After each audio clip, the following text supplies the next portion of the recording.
কি নাম ছেলের? পরাণপুরে। কোথায় বাড়ি? বেল পাহাড়ি। কি আছে সেথা? দারিদ্রতা। কি আছে সেথা? দারিদ্রতা। আর কিছু নাই? খিদের বালাই পড়াশুনো? কেউ করি না। স্কুল আছে?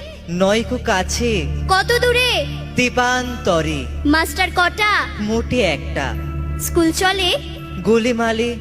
বাবা আছেন? স্বর্গে গেছেন। মা কোথায়? রোগ সজ্জায়। সংসার চলে? ভিক্ষা পেলে থাকিস কোথায়? গাছের তলায়। ঝড় বাদলে? ভিজি জলে। ডাক্তারখানা? একটাও না। অসুখ বিসুখ? সব ঝাড় ফুক। পূজা পার্বণ? শুধু শালবন। হিন্দু না বৌদ্ধ? জনযুদ্ধ। কেন হোলি? কি করে বলি? পুলিশ আসে? মাসে মাসে। এসে কি করে? মারে ধরে, তারপরে? জেলেও পড়ে। কি পাস?